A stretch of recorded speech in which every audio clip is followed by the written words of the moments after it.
조종기는 전혀 만들지 않고 있습니다. 브러시리스 모터가 들어가 있어서 내구성이 굉장히 좋고요. 방압 센서랑 장애물 센서가 탑재가 되어 있기 때문에 되게 안전하게 비행을 해줄 수가 있습니다. 카메라 버튼을 누르게 되면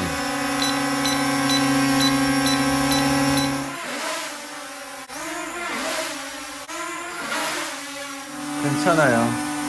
종합적으로 봤을 때는 나쁘지 않습니다.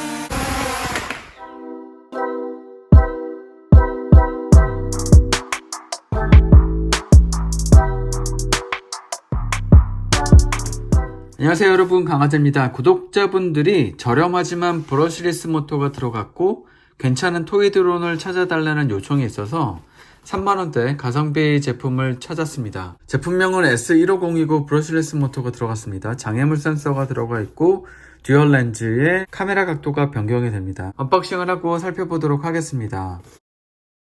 제품 구성입니다. 가방이 있고요. 드론 본체가 있고 조종기, 그리고 배터리, 이번에 프로펠러하고 나사 설명서가 들어가 있습니다. 모델명은 S150이고요. 가격은 4K, 배터리 1개 기준으로 27.89불, 환율을 1310원으로 할 경우에 대략 한 36,000원 정도가 되고 배송료 포함입니다. 이제는 3만원대 토이 드론에도 이 브러시리스 모터가 들어가고 장애물 센서가 들어가게 되네요. 전체적인 디자인 한번 살펴보도록 하겠습니다. 정면이고요. 왼쪽 측면, 뒤에서 봤을 때 오른쪽 측면, 위에서 봤을 때 모습이고 밑에서 봤을 때 모습입니다. 또 선이 하나 있는데요. 안테나 선이거든요. 이게 통신선인데 잡아 빼거나 잘라버리시는 분들이 있으면 통신이 안 됩니다. 접었을 때의 크기는 가로 세로 높이가 대략 14, 9, 7.5cm고요. 펼쳤을 때의 크기는 28, 27, 7.5cm 정도가 됩니다. 무게는 155g 정도가 되고요. 모터는 브러시리스 모터가 들어가 있어서 내구성이 좋아졌습니다. 특히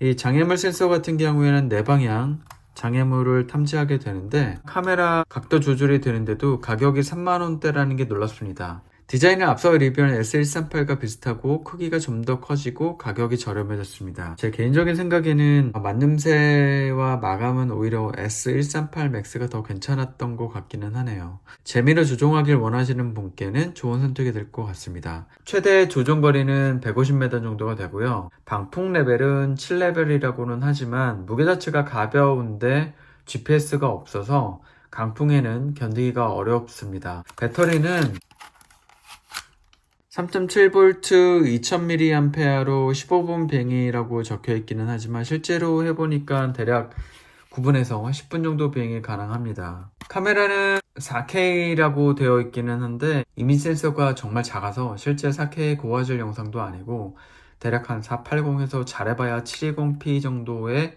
저화질입니다. 간혹 8K라고 알리익스프레스에서 판매하고 있는 셀러들이 있는데 거짓말에 속지 않는 게 좋습니다. 그리고 1080p도 사실 의미 없는 그런 숫자입니다. 이제 3만원 하는 토이 드론에도 카메라가 상하 90도까지 조절이 되고 장애물 센서와 브러시리스 모터가 기본으로 들어가는 것 같습니다. 조종기를 한번 살펴보도록 할게요. 이 조종기 같은 경우에는 이런 식으로 되어 있는데 얘를 펼치게 되면 휴대폰을 거치할 수가 있고 360도 턴 버튼, 헤드리스 모드, 드론의 속도 조절은 3단계로 조절이 됩니다. 얘는 자동 이착륙 버튼이고요. 얘는 카메라 각도, 전원 버튼, 그리고 동영상과 카메라 전환, 그리고 장애물 센서 활성화 등이 있습니다. 이 장애물 탐지 거리가 자체가 한 1m 정도 되기 때문에 실내에서는 이 장애물 센서를 꺼두는 게 좋기는 합니다. 왜냐면 전부 다 장애물로 인지를 하고 얘가 왔다 갔다 불안전하게 될 수가 있으니까 좁은 실내 공간에서는 장애물 센서를 꺼두시는 게 좋습니다. 조종기의 전원 버튼을 눌러주고요. 그러면 빨간색의 LED 등이 들어오게 됩니다. 이때 드론의 전원을 눌러주시고 평평한 곳에 올려두시면 돼요.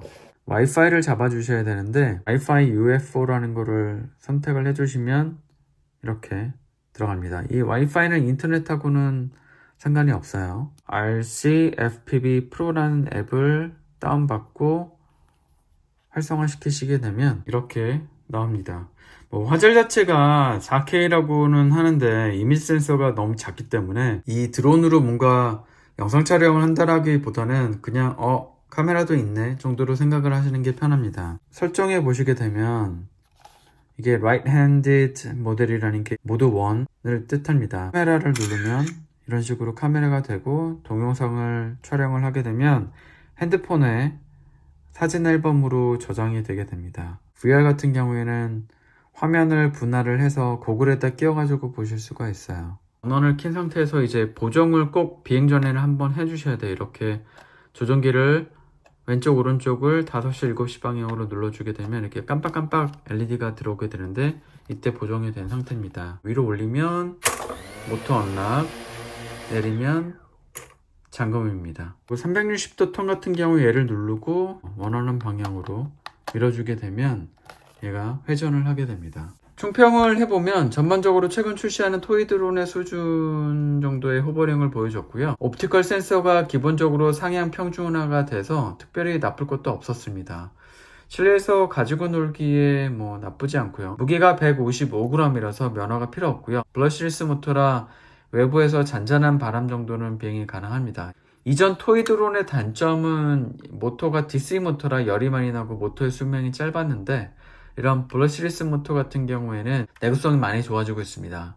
저렴하게 드론을 경험하고 실내에서 연습하고 가지고 놀 목적이라 그러면 나쁘지 않은데 이 드론을 가지고 영상 촬영을 한다거나 아니면 높이 150m 이상으로 뛰어서 얘를 가지고 뭔가를 한다라고 하기에는 그런 드론은 아니에요. 토이 드론이지만 브러시리스 모터와 장애물 센서가 들어가면서 조금 더 내구성이 좋아지고 재미있게 가지고 놀 수 있다 정도로 보시면 될 것 같아요.